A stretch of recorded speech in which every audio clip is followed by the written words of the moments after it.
mohon maaf kalau ada BPKH di sini. Ya, saya bukan pebisnis, tetapi dana yang sebesar ini sebetulnya banyak yang bisa kita lakukan, tapi itu wilayah lain. Misalnya saya tanya keuntungan Anda selama satu periode haji di Mekah kemarin, ya disebut angka sekian. Jadi saya pikir apa nggak bisa menjadi 5 kali lipat dari itu dengan modal seperti ini. Jadi saya kira juga sambil jalan bukan hanya memperbaiki haji, tetapi bagaimana caranya BPKH ini mengintensifkan dengan cara-cara yang halal, mengefektifkan penggunaan dana besar itu. Tentu saja, ini saya harus buka di sini bahwa pemerintah akan berusaha setegas-tegasnya untuk tidak melakukan toleransi terhadap segala macam penyimpangan-penyimpangan yang dilakukan oleh siapapun di Tanah Suci dan di Indonesia. Kalau kita sepakat bahwa kita akan melakukan pengurangan dana ibadah haji, ONH haji, maka mari mulai dari diri kita sendiri masing-masing, siapapun, mari kita introspeksi, mari kita betul-betul lillahi ta'ala. Ya, saya ingat di bahasa pesantren, jangan pernah ada yang membisniskan urusan-urusan rukun Islam, itu akan terancam su'ul khatimah. Berbisnis dengan haji, banyak contoh justru su'ul khatimah Bapak Ibu. Yang paling banyak dibicarakan tadi mengenai statement pemerintah tentang akan ada penurunan. Jadi kalau boleh saya sampaikan terus terang, kemarin kami memang diminta hadir di istana ya, bicara dengan Pak Menseknek, kemudian Pak Sekap, Pak Dasko ya, juga kemudian kami hadir bersama Pak Kepala Badan dan menyampaikan pesannya Bapak Presiden bahwa sama obsesinya Bapak Presiden kalau bisa biaya haji tahun ini diturunkan. Jadi saya kira harapan kita sama semuanya. Di depan kami dicegat oleh wartawan, ya saya memberikan jawaban-jawaban yang normatif aja Pak ya, karena belum waktunya kita bicara tentang angka karena belum ada panja ya. Tetapi ya namanya wartawan, hanya Pak Wamen memberikan pernyataan tahun ini akan turun, tapi sebetulnya itu mutlaknya, itu muqayyadnya ada. Apa itu mutlak? Jadi obsesinya Pak Wamen menyampaikan ini akan turun dengan harapan kalau segala sesuatunya itu terpenuhi. Nanti Pak Wamen akan berikan penjelasan dari pernyataannya itu Bapak Ibu. Nah, tapi saya juga berikan pernyataan lain bahwa itu tergantung juga dengan banyak faktor, misalnya kurs dolar pada waktu itu berapa, kemudian juga jangan-jangan ada masalah-masalah tiba-tiba peristiwa sejarah yang genting, itu kan juga bisa memberikan kontribusi, apalagi ini kan belum panja ya. Jadi angka finalnya itu adalah nanti setelah kita pembicaraan dengan DPR, tapi ya wartawan biasa lah Pak ya, menyampaikan apa adanya. Tapi nanti itu akan dijelaskan oleh Pak Wamen. Mengenai hal ini Pak Nanang, saya mencatat semua, insya Allah ini berharga buat kami. Kekhawatiran bahwa para pendamping nanti itu malah banyak yang diurus, karena obsesi mereka itu juga yang penting haji, padahal mereka itu diminta untuk melayani haji. Maka itu kami bersama dengan Kepala BPH Pak, bahwa prioritas yang akan menjadi pendamping atau pendamping haji nanti ini adalah memang niatnya untuk mendampingi dan membantu jamaah haji ya. Dengan tesnya pun juga kita berusaha untuk melakukan tes yang sebaik-baiknya ya, sebatas kemampuan kami tentunya, dan insya Allah diawasi langsung oleh teman-teman yang kompeten. Kemudian ya nanti angka-angka itu saya bicarakan secara khusus. Bu Sally, Bu, terima kasih Bu. Jadi banyak sekali masukan buat kami juga nanti untuk menjadi penyempurnaan, misalnya bisa ziarah. Kami 2 hari yang lalu ya ketemu dengan Pak Menlu Pak. Saya mohon betul Pak Menlu dan juga Menteri Hukum HAM mengatasi persoalan-persoalan jamaah haji yang nginap yang tadinya umrah tapi sampai menunaikan ibadah haji, dan itu menjadi sumber masalah banyak di pelaksanaan ibadah haji tahun lalu. Nah, kami bersepakat banyak hal. Kami juga akan dalam waktu dekat ini lebih intensif bicara dengan Menteri Dalam Negeri, Bapak. Banyak hal sebetulnya ya. Jadi jangan ada pemalsuan identitas. Ya, misalnya suaminya meninggal, tapi kok tiba-tiba pendampingnya orang dari provinsi lain, satu kulit hitam, satu kulit putih. Itu ada semacam penipuan, dan bahkan Pak Tito mengatakan itu bukan penipuan biasa, itu sudah pidana tuh. Ada ancaman hukumannya. Jadi kami akan perketat siapa yang nanti akan menjadi pengganti terhadap almarhum atau yang tidak sanggup untuk membayar. Benarkah itu adalah muhramnya nanti akan datang yang akan bertanggung jawab sesuai dengan peraturan dan perundang-undangan. Jadi ini kami pun juga akan bicarakan nanti lebih detail dengan Pak Menteri Dalam Negeri. Kemudian juga stay di Mekah, ya sama dengan yang ditanyakan juga yang lain. Kami juga bicarakan dengan kemarin kemungkinan apa yang bisa kita lakukan memperlama atau mempercepat stay-nya di Mekah. Kalaupun juga jumlah harinya tetap sama, tetapi kita bisa punya alternatif lain, tapi itu pun juga melalui persepakatan dengan bapak-bapak. Kami tidak ingin memutuskan sendiri ya. Bisa saja yang bikin mahal jemaah haji itu kan karena hotel dekat-dekat Mekah itu, dekat Ka'bah itu ya. Kalau kitab kuning yang kita lihat, misalnya di dalam kitabnya Ibnu Arabi itu, jadi ada riwayatnya begini Bapak. Ibnu Arabi itu bingung. Ada hadis yang mengatakan bahwa salat di Mekah itu 100.000 lebih utama daripada salat di luarnya. Bahkan ada riwayat 200.000. Nah, Ibnu Arabi ini seorang ulama, bahkan Imamul Aulia menurut istilahnya sebagian sufi. Dia ingin klarifikasi, dia ingin memastikan yang dimaksud 100.000 lebih utama itu salatnya itu di mana. Akhirnya di dalam riwayat itu, di dalam Futuhatul Makkiyah jilid 1 itu ada 4 jilid, ada versi 6 jilid kitabnya. Maka tiba-tiba Abu Bakar datang. Menjelma muncul di depan, di mukanya. Assalamualaikum ya Abu Bakar, redaksinya ada. Saya ingin tanyakan apa yang dimaksud hadis Nabi ini. Apakah 100.000 itu pelataran Ka'bah atau di kota haram? Lalu Abu Bakar menjawab, ketika Rasulullah menyampaikan berita itu kepada kami, bukan saja di pelataran Ka'bah ini, tetapi juga kota haram. Ya, perbatasan tanah haram itu kan kalau kita masuk itu ada monumen Qur'annya itu. Ya, itu yang dimaksud tanah haram. Jadi tidak mesti harus kita sholat di depan Ka'bah dapat 100.000. Masjid di luar sepanjang dalam radius kota haram itu pun juga pahalanya sama. Nah, jika demikian halnya, maka kita bisa juga merekayasa. Ini bahasa saya di sini. Ya mungkin cukup 3 atau 4 hari di dekat-dekat Ka'bah, hotelnya mahal-mahal itu, tapi kita juga bisa menggunakan lapis-lapis luar hotel itu tanpa harus ke Ka'bah ya. Apalagi nanti kalau ada Wisma Indonesia di situ yang luas ya. Jadi ke depan kita harus bicarakan memang. Nah, atas dasar itu kita juga bisa menjadikan ini salah satu pertimbangan untuk menjadi faktor pengurangan terhadap jemaah haji, yaitu stay-nya di hotel berbintang di depan Ka'bah ya, tentu lebih mahal dibandingkan dengan di lapis luar ya.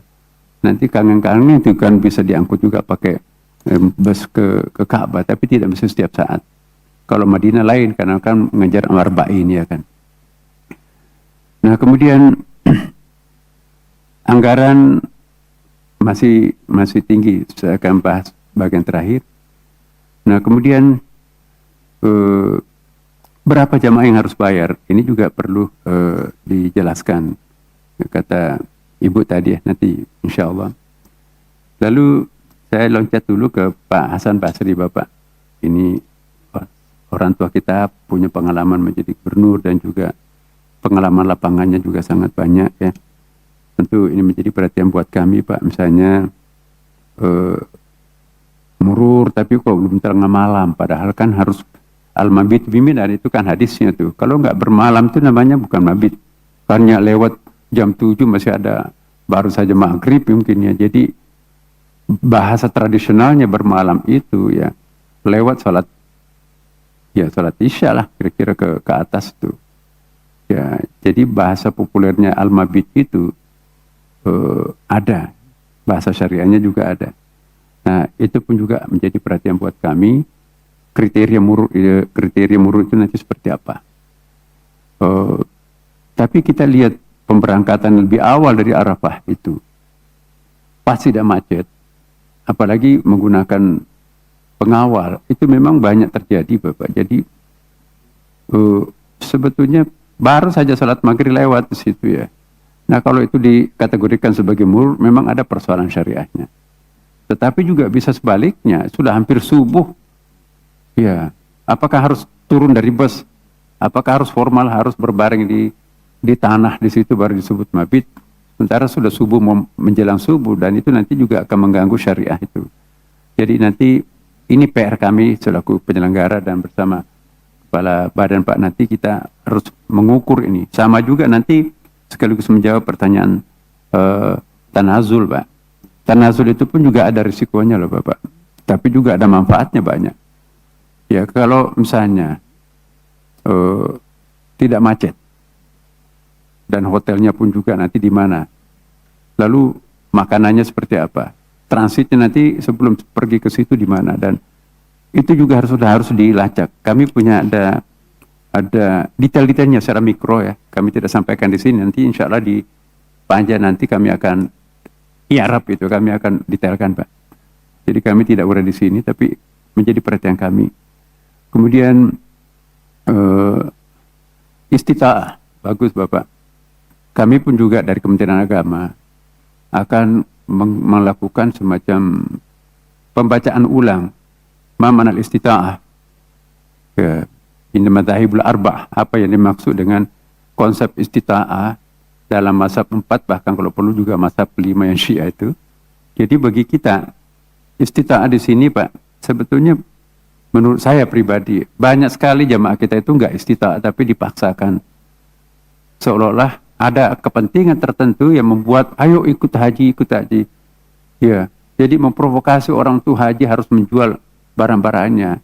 Nanti menjadi misalnya begini, di Makassar nih kami punya penelitian, sebelum haji mereka itu petani betulan, ada sawahnya, tapi diprovokasi oleh kelompok-kelompok tertentu, bagus haji aja nanti rezekinya bagus, sawahnya dijual.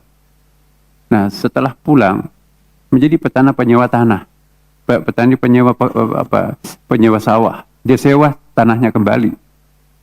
Jadi ini ada faktor yang bisa kita juga teliti nantinya ya, bahwa justru dorongan untuk menunaikan ibadah haji walaupun di luar kemampuannya, tidak istita'ah, itu kan ada kepentingan juga. Jadi inilah yang saya juga sampaikan kepada ustadz-ustadz kita. Mari kita sepaham dulu apa yang dimaksud istita'ah. Selama ini kita tidak perbaiki definisi istita'ah, ya mati syahid kok kalau kita naik ke situ, sampai ke situ masuk surga langsung. Jadi siapa yang nggak mau haji? Jadi jual semua apa yang bisa dijual, nggak peduli anaknya seperti apa. Nah itu kan sebetulnya menimbulkan kemudaratan. Jadi walillahi ala nasi hajjul baiti man istata'a ilaihi, itu mannya itu kalau ilmu balaga itu syurut, itu man istata'a ilaihi sabila. Nah, jadi berbarengan dengan itu pun juga Bimas Islam juga harus terlibat dalam rangka mengurus Bimas haji ini. Mari kita perbaiki pengertian istita'ah, apalagi belum masalah kesehatan Bapak Ibu. Jadi kita jangan memberikan pembenaran untuk menunaikan ibadah haji sekalipun tidak memenuhi syarat sebetulnya. Bahkan juga yang punya banyak uang itu juga seolah-olah dibujuk-bujuk, enggak apa-apa, pahalanya banyak, gampang kok. Jadi jangan sampai kita mengedepankan koleksi untuk kita berangkatkan ke Makkah dengan kepentingan tertentu, akhirnya kita melanggar batas-batas istita'ah ini. Bahkan juga masalah-masalah kebijakan nasional kita langgar. Sudah berpuluh-puluh kali haji, Ya karena punya kemampuan dan segala macam haji lagi. Ya. Jadi kita harus menjadi contoh, Pak. Saya berapa 11 tahun saya jadi pejabat di Kementerian Agama.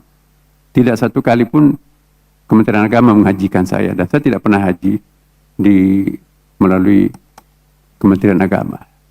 Karena bagi saya jamaah kita terlalu banyak yang pingin, saya sudah haji kok, kecuali kalau undangan Saudi Arabia itu kan lain. Nah, jadi ini Bapak Ibu sekalian. Kemudian juga hal lain yang perlu saya juga jawab pada kesempatan ini, Ibu, Pak, misalnya di embarkasi haji antara di Ambon ya Pak ya. Nah, ini menjadi catatan kami ya. Apa yang sudah baik pada pelaksanaan haji yang lalu, kita akan pertahankan, kalau perlu ditingkatkan. Tapi apa yang menjadi masalah itu tidak bisa ditoleransi. Nah, kemudian juga awal keberangkatan menjadi catatan kami Pak Dirjen ya, Pak Kepala Pak. Kemudian teman dari Ibu Hasin dari PKB ya, BPKH memberikan manfaat sebesar-besarnya, betul Pak. Jadi kami juga diskusi dengan BPKH. Tidak pernah ada undangan BPKH yang saya tidak hadir, karena saya ingin beri masukan juga kepada kawan-kawan kita pengelola BPKH ini ya, termasuk di Mekah juga. Mohon maaf kalau ada BPKH di sini. Ya, saya bukan pebisnis, tetapi dana yang sebesar ini sebetulnya banyak yang bisa kita lakukan, tapi itu wilayah lain. Misalnya saya tanya keuntungan Anda selama satu periode haji di Mekah kemarin, ya disebut angka sekian. Jadi saya pikir apa nggak bisa menjadi 5 kali lipat dari itu dengan modal seperti ini. Jadi saya kira juga sambil jalan bukan hanya memperbaiki haji, tetapi bagaimana caranya BPKH ini mengintensifkan dengan cara-cara yang halal, mengefektifkan penggunaan dana besar itu. Kita di Malaysia kan misalnya lembaga tabung haji itu banyak sekali kreasi-kreasinya. Lalu kemudian anggaran operasional kanwil Pak untuk untuk memperhitungkan bulan suci Ramadan. Saya kira nanti juga ini penyuluhan ibadah haji sekarang ini sangat mudah Bapak Ibu. Sekarang di handphone ini pun juga lebih detail, lebih jelas daripada penceramah pembimbing haji itu. Ini sudah lengkap dengan gambarnya. Jadi kami Pak ke depan nanti insya Allah tentu bekerjasama dengan BPH. Kita akan ada model BPK tanpa harus ada anggaran. Ya, biarlah anggaran itu nanti untuk menjadi faktor penghemat ya. Tapi mohon maaf kami belum bisa lakukan sekarang, kan ini baru 1 bulan lebih kami di sini Bu. Kemudian juga istitaah fisik, catatan kami Pak, konsumsi di Mina ya. Kemudian zona Jatim kami catat di sini, insya Allah jangan sampai catatan ini hilang. Tanazul Bapak Ibu, catatan buat kami juga. Iya. Nah, untuk Pak Askrin Pak siapa Pak? Iya. Nah ini betul Pak, bagaimana caranya untuk mencari faktor pengurang, jadi mengiringkan dengan perpendekan waktu. Kami insya Allah mungkin tahun depan kita akan melakukan simulasi-simulasi dengan kerjasama dengan Saudi Arabia tentunya, karena ini kan faktornya bukan hanya Indonesia ya, tapi faktornya juga di Saudi Arabia, bukan negara kita. Tapi saya yakin melalui lobby-lobby kita, apalagi Menteri Haji sekarang ini kan bekas lama menjadi Menteri Kesehatan Bapak, lama juga Menteri Perdagangan, alumni Amerika, jadi kami nyambung vocabnya. Dan kami bicara pada waktu itu, kata Pak Menlu, biasanya kan Pak Menteri Haji yang lalu-lalu itu hanya 15 menit. Nah ini kami lebih 1 jam barangkali bisa, kan bicara tentang identitas umat Islam segala macam ya. Jadi ada persambungan rasa antara kami dengan beliau. Kemudian juga kami juga tadi saya sampaikan ya, jangan terlalu lama di sekitar Ka'bah yang hotelnya mahal. Kemudian juga aftur Pak, kami juga bicara kemarin, aftur itu bisa turun sekian digit tertentu kalau melalui lobby-lobby dengan Pertamina. dan Pak Wamen kami juga bersama kami dengan Pak Kaban kemarin Pak ya, ada angka-angka dan ada kehendak pemerintah juga untuk melobi agar aftur ini bisa ditekan, dan itu nanti akan berpengaruh kepada Garuda atau penerbangan lain. Kemudian juga tentu saja, nah ini saya harus buka di sini bahwa pemerintah akan berusaha setegas-tegasnya untuk tidak melakukan toleransi terhadap segala macam penyimpangan-penyimpangan yang dilakukan oleh siapapun di Tanah Suci dan di Indonesia. Kalau kita sepakat bahwa kita akan melakukan pengurangan dana ibadah haji, ONH haji, maka mari mulai dari diri kita sendiri masing-masing, siapapun, mari kita introspeksi, mari kita betul-betul lillahi ta'ala. Ya, saya ingat di bahasa pesantren, jangan pernah ada yang membisniskan urusan-urusan rukun Islam, itu akan terancam su'ul khatimah. Berbisnis dengan haji, banyak contoh justru su'ul khatimah Bapak Ibu. Apa kita akan memperoleh keuntungan dengan cara-cara seperti mereka yang, dan pada akhirnya ya kita punya pengalaman lah, berapa banyak orang yang membisniskan urusan-urusan rukun Islam itu tidak ridhai oleh Allah Subhanahu wa taala. Maka itu kami juga akan pertegas, mulai dari petugas-petugas kami nanti akan ke sana, kami memantau siapa yang akan bermain di wilayah-wilayah manapun juga di sana itu. Ini mohon izin kepada yang kami muliakan Komisi 8. Kemudian juga iya, asrama haji di Tangerang Bapak kami perhatikan. Ya, kemudian juga Adinda dari Ungu ya. Kami perhatikan, saya tidak jawab, tapi kemudian juga Ibu Amaniah ya, kami juga catat di sini.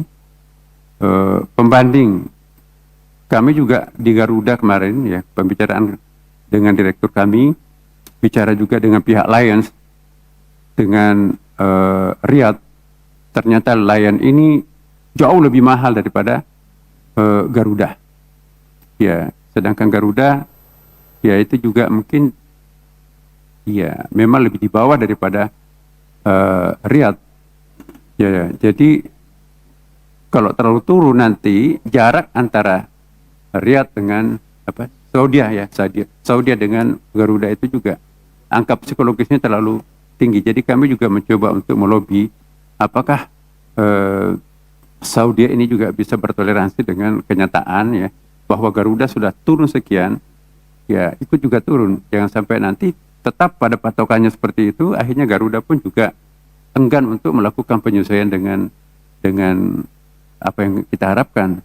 Tapi lagi-lagi ini sedang kita proses Pak, kami mohon waktu. Kemudian juga sebelum dilanjut Pak, kami perpanjang dulu. Oh iya Bapak. Sampai jam 13. Ya. Dipersingkat saja Pak Menteri.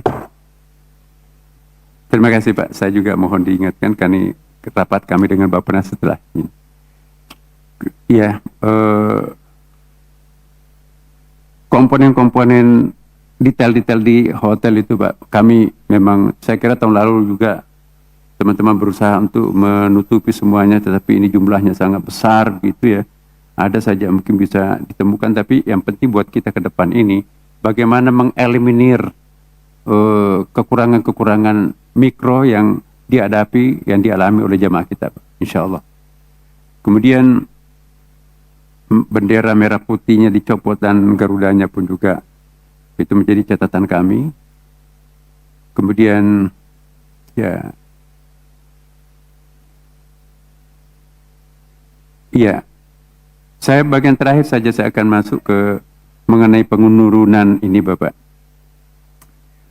Ya, antara lain, nah kalau kita lihat angka-angka yang disampaikan di sini ya, memang BP-nya itu 65, sekian, ya.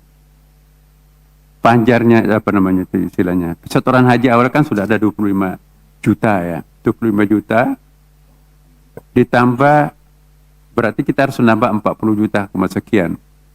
Berarti memang selisihnya naik 9 juta ya. Nah padahal persepsi masyarakat kita itu memang turun itu bukan berarti totalitas BP tambah BPIH, karena mereka kan tidak paham tentang itu ya.